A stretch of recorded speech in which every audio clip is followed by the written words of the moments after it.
আসসালামু আলাইকুম। কেমন আছেন সবাই? আশা করছি সকলেই ভালো আছেন। আজ আবারও একটি সহজ এবং নতুন রেসিপি নিয়ে হাজির হয়েছি। আজ আমি আপনাদের বানিয়ে দেখাবো কালারফুল লুচি। আর এরকম কালারফুল লুচি দেখে যে কোনো মানুষই এটি খাওয়ার জন্য খুবই আগ্রহীত হবে।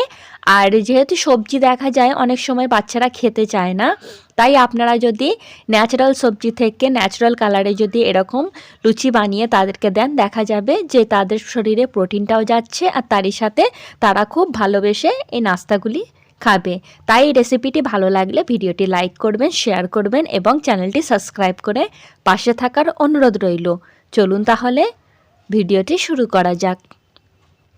এই লুচি বানিয়ে নেওয়ার জন্য আমি এখানে নিয়ে নেব 2 কাপ ময়দা। আপনারা চাইলে আটা এবং ময়দা দুটি মিক্স করেও এই লুচিটি বানিয়ে নিতে পারেন। এবার আমি এর মধ্যে অ্যাড করে দেব স্বাদ মতো লবণ। তারই সাথে এখানে নিয়ে নেব হাফ চা চামচ জোয়ান।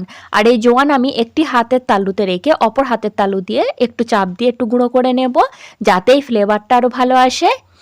এবার আমি এটি এখানে অ্যাড করে দেওয়ার পর এখানে আমি অ্যাড করে দেব 2 টেবিল চামচ সাদা তেল। আর এখানে সাদা তেল অ্যাড করে দেওয়ার পর আমি সমস্ত উপকরণ হাতের সাহায্যে খুব ভালো করে একটু মিশিয়ে নেব। আর এখানেই তেল ময়দা সব খুব ভালো করে একটু মিক্স করে নিতে হবে। বেশ কিছুক্ষণ সময় পর এখানে এই সমস্ত উপকরণ খুব ভালোভাবে মিশিয়ে নেওয়া হয়ে গিয়েছে। এবার আমি যেই কাপে এখানে ময়দা মেপে নিয়েছিলাম সেই কাপ দিয়েই 1 কাপ ময়দা আমি এখান থেকে উঠিয়ে সাইডে রেখে দেব। আর এটি আমি পরে ব্যবহার করব। এটি সাইডে রেখে দেওয়ার পর আমি এখানে যে অবশিষ্ট ময়দাটি আছে তার মধ্যে কুসুম গরম পানি দিয়ে একটি ডো বানিয়ে নেব। আর এখানে আমি পানিটি একেবারে অ্যাড করব না, অল্প অল্প পানি অ্যাড করে আমি এখানে একটি ডো বানিয়ে নেব। আমরা সাধারণত লুচির জন্য যেরকম ডো বানিয়ে থাকি ঠিক সেরকম সফট করে এখানে ময়দাটি মেখে নিতে হবে। আর এরই মাঝে এখানে একটি ডো তৈরি করে নেওয়া হয়ে গিয়েছে। এবার আমি এই ডোটি রেখে দেব আর তারই সাথে এটির উপর দিয়ে একটি পাত্র ঢাকা দিয়ে রেখে দেব 10 মিনিট রেস্টের জন্য। অপরদিকে আমি এখানে নিয়ে নিয়েছি একটি বিট। আর এই বিট আমি খুব ভালো করে গ্রেট করে নিয়েছি। আর এই ছোট সাইজের গ্রেটার দিয়ে আমি এখানে বিট গ্রেট করে নিয়েছি। আর তারই সাথে এখানে নিয়ে নিয়েছি একটি স্ট্রেনার। এবার আমি এই স্ট্রেনারটি একটি আলাদা পাত্রের উপর রেখে দেব। তারই সাথে এই গ্রেট করে নেওয়া বিট স্ট্রেনারের উপরে দিয়ে দেব। দেওয়ার পর হাতের সাহায্যে চাপ দিয়ে দিয়ে আমি এখানে বিটের মধ্য থেকে বিটের যে রস থাকে সেটি সম্পূর্ণভাবে নিংড়িয়ে নেব। আর অতি অবশ্যই একটু চাপ দিয়ে দিয়ে এখানে কাজটি করতে হবে, যতটা সম্ভব এখান থেকে রসটি বার করে নিতে হবে। আর অতি অবশ্যই এখানে টাটকা বিট ব্যবহার করার চেষ্টা করবেন, কারণ যদি বেশ কিছুদিন রেখে দিয়ে তারপরে ব্যবহার করেন তাহলে দেখা যাবে এখানে রসটি অনেকটাই কম বার হচ্ছে। তাই অতি অবশ্যই এখানে টাটকা বিট ব্যবহার করার চেষ্টা করবেন। আর এরই মাঝে সম্পূর্ণ বিট থেকে এখানে রস বার করে নেওয়া হয়ে গিয়েছে। এবার আমি এটি সাইডে রেখে দেব। তারই সাথে যে আমি 1 কাপ ময়দা উঠিয়ে রেখেছিলাম সেটি একটি পাত্রের মধ্যে নিয়ে নেব। নেয়ার পর আমি যে বিটের রস বার করে রেখেছিলাম সেই রস আমি অল্প অল্প করে দিয়ে এখানে এই ময়দাটি মেখে নেব। আমরা এখানে কোনো ফুড কালার ব্যবহার করছি না, ন্যাচারাল সবজি থেকে আমি এখানে এর মধ্যে কালারটি অ্যাড করার চেষ্টা করছি। আর অতি অবশ্যই এটি ছেঁকে নেবেন, যাতে এর মধ্যে কোনো অবশিষ্ট বিটের কোনা চলে না যায়। তাই অতি অবশ্যই রসটি ছেঁকে নিয়ে তারপরেই ব্যবহার করবেন। আর একটি বিটের রস থেকে এখানে আমি 1 কাপ ময়দা খুব ভালোভাবে মেখে নিচ্ছি। তাই বলছি অতি অবশ্যই এখানে টাটকা বিট ব্যবহার করার চেষ্টা করবেন। আর এরই মাঝে এখানে বিটের রস দিয়েও এই ময়দাটি খুব ভালোভাবে মেখে নেওয়া হয়ে গিয়েছে। আর এটিও আমি সাধারণত লুচি কিংবা পরোটার মতো করেই ডোটি বানিয়ে নিয়েছি। এবার আমি এটিও ঢাকা বন্ধ করে 10 মিনিটের জন্য রেস্টে থাকতে দেব। ফিরে এলাম 10 মিনিট পর। আর এরই মাঝে দেখুন এখানে এই ময়দা মাখাটি খুবই সুন্দরভাবে সেট হয়ে গিয়েছে। আমি আবারও এই ময়দাটি 2-4 বার খুব ভালো করে একটু মুথে নেব। মুথে নেওয়া হয়ে গেলে আমি এখানে এই ময়দা মাখাটি গোল আকার করে গড়ে নেব। এরই মাঝে এখানে গোল আকার করে গড়ে নেওয়া হয়ে গিয়েছে। এবার আমি এটি সাইডে রেখে দেব। আর তারই সাথে যে অপর আরেকটি বিটের রস দিয়ে আমি ময়দা মুথে রেখেছিলাম সেটিও খুব ভালো করে সেট হয়ে গিয়েছে। আমি এই ময়দা মাখাটিও খুব ভালো করে একটু মুথে নেব। আর তারই সাথে এটিকেও আমি গোল আকারের করে গড়ে নেব। আর দেখুন এখানে আমি গোল আকার করে গড়ে নিয়েছি। এবার আমি এটিকে আবারও ঢাকা বন্ধ করে সাইডে রেখে দেব। আর তারই সাথে আমি এখানে একটি রুটি বেলে নেওয়া ম্যাট নিয়ে নেব। এবার তার উপরে অল্প কিছু শুকনো ময়দা ডাস্ট করে দিলাম। দেওয়ার পর আমি প্রথমে যে নর্মাল পানি দিয়ে ময়দাটি মেখে রেখেছিলাম সেটি থেকে আমি এখানে একটু বড় করে রুটি বেলে নেব। আর এরই মাঝে এখানে একটি রুটি বেলে নেওয়া হয়ে গিয়েছে। আমি এরকম মোটা করে এখানে রুটিটি বেলে নিয়েছি। এবার আমি এটি একটি পাত্রের মধ্যে উঠিয়ে রাখবো। আর তারই সাথে যে আমি বিটের রস দিয়ে ময়দা মেখে রেখেছিলাম সেটিকেও আমি এখানে ভালো করে বেলে নেব। তার জন্য আবারও একটু শুকনো ময়দা ডাস্ট করে দিলাম। দিয়ে আবারও আমি এই ময়দা মাখা থেকে এখানে একটা বড় আকারে রুটি বেলে নেব। আর এরই মাঝে দেখুন এখানে আরও একটি রুটি বেলে নেওয়া হয়ে গিয়েছে।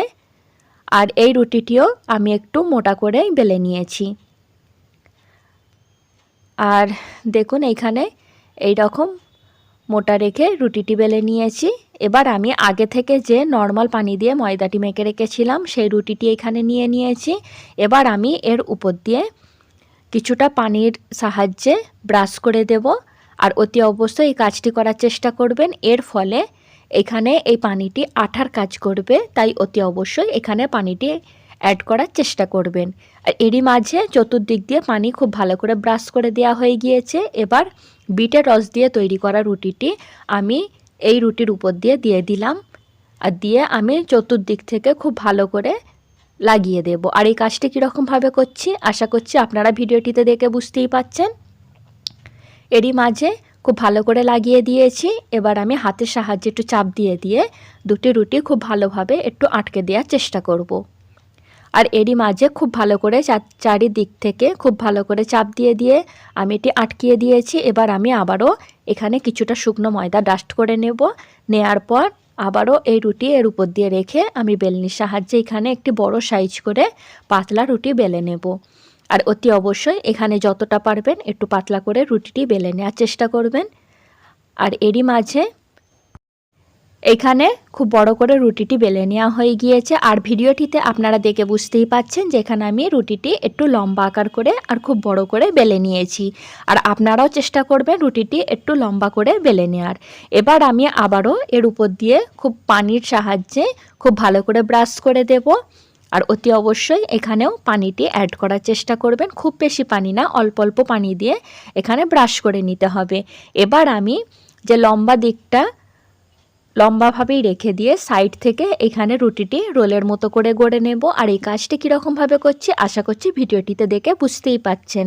এরই মাঝে রুটিটি রোলের মতো করে গড়ে নেওয়া হয়ে গিয়েছে। এবার আমি দুই হাতের সাহায্যে আলতো হাতে চাপ দিয়ে রোলটি আবারও খুব ভালো করে একটু গড়ে নেব, যাতে এই রোলটি চারিদিক থেকে খুব ভালো করে সেট হয়ে যায়। এরই মাঝে রোলটি খুব ভালোভাবে সেট হয়ে গিয়েছে। এবার আমি এখানে একটি ছুরি নিয়েছি। আর এরকম দাঁত বিশিষ্ট ছুরি নেওয়ার চেষ্টা করবেন, এর ফলে এর থেকে আমি যখন লেচি কেটে নেব তখন এই রোলটির শেপ নষ্ট হয়ে যাবে না। তাই অতি অবশ্যই এখানে যদি পারেন দাঁত বিশিষ্ট ছুরিটাই ব্যবহার করার চেষ্টা করবেন। এবার আমি এখান থেকে ছোট ছোট লেচির মতো করে এই রোলটি কেটে নেব। এরই মাঝে সমস্ত লেচি কেটে নেওয়া হয়ে গিয়েছে। আমি আপনাদেরকে একটু দেখিয়ে দিচ্ছি, দেখুন এখনই এই লেচিগুলি কতটা দেখতে সুন্দর লাগছে। এবার আমি দুই হাতের সাহায্যে এই লেচিগুলি ভালো করে একটু গোল গোল করে গড়ে নেব। আর এরই মাঝে সব লেচিগুলি গোল করে গড়ে নেওয়া হয়ে গিয়েছে। এবার আমি এখান থেকে একটি লেচি উঠিয়ে নেব এবং বাকি লেচিগুলি ঢাকা বন্ধ করে সাইডে রেখে দেব, যাতে এগুলি ড্রাই না হয়ে যায়। তারই সাথে আমি এখানে এই লেচিটি নিয়েছি। এবার আমি এর উপরে কিছুটা শুকনো ময়দা ডাস্ট করে দেব। আমি এখানে লুচিটি শুকনো ময়দা ডাস্ট করে নিয়ে তারপরে বেলে নেব। আপনারা চাইলে এখানে তেল দিয়েও লুচিগুলি বেলে নিতে পারেন। এবার আমি এখানে এই লেচি থেকে একটি লুচি বেলে নেব। আর এরই মাঝে এখানে একটি লুচি বেলে নেওয়া হয়ে গিয়েছে। আর এই একইভাবে আমি বাকি লেচিগুলি থেকে লুচি বেলে নেব এবং একে একে এগুলি ভেজে নেব। তারই সাথে আমি এখানে তেল গরম হতে বসিয়ে দিয়েছি। আর এরই মাঝে তেল খুব ভালোভাবে গরম হয়ে গিয়েছে। এবার আমি আগে থেকে বেলে রাখা লুচি এখানে একে একে দিয়ে দেব। দেওয়ার পর ছাঁকনির সাহায্যে চাপ দিয়ে আমি এখানে লুচিগুলি ফুলতে সাহায্য করব। দেখুন এখানে লুচি খুব ভালো করে ফুলে উঠছে। এবার আমি এই লুচিটি উল্টিয়ে দেব। আর এই পর্যায়ে গ্যাসের ফ্লেম মিডিয়াম টু হাই রেখে লুচিগুলি ভেজে নিতে হবে। এবার আমি এই লুচি উল্টিয়ে দেওয়ার পর আবারও একইভাবে এই ছাঁকনি দিয়ে এর উপরে চাপ দিতে থাকবো। আর এরই মাঝে দেখুন এই একটি লুচি এখানে কত সুন্দরভাবে ফুলে উঠেছে। এবার আমি এই লুচিটি তেল থেকে উঠিয়ে নেব আর বাকি লুচিগুলি এই একইভাবে একই প্রসেসে একে একে ভেজে নেব। আর এরই মাঝে তৈরি হয়ে গেল কালারফুল লুচি। আর এটি বানানো কতটা সহজ আপনারা ভিডিওটিতে দেখে বুঝতেই পেরেছেন। আর দেখুন এখানে লুচিগুলি কতটা সুন্দরভাবে ফুলে উঠেছিল আর দেখতে কিন্তু খুবই সুন্দর হয়েছে। আপনারা বাড়িতে রেসিপিটি একবার হলেও ট্রাই করবেন। ট্রাই করার পর আপনাদেরকে কেমন লাগলো আমাকে জানাতে ভুলবেন না। আর আজকে এই লুচি আমি সার্ভ করেছিলাম মিষ্টির দোকানের মতো তরকারি দিয়ে। আর এই তরকারি রেসিপি আমার চ্যানেলে আগে থেকেই দেয়া আছে, যদি চান আপনারা আমার চ্যানেলে গিয়ে এই রেসিপিটি দেখে নিতে পারেন। এরকম সহজ রেসিপি পেতে আমার চ্যানেলটি সাবস্ক্রাইব করতে একেবারেই ভুলবেন না। ফিরে আসবো আবারও নতুন কোনো ভিডিও নিয়ে। ততদিন সুস্থ থাকবেন, ভালো থাকবেন। আল্লাহ হাফেজ।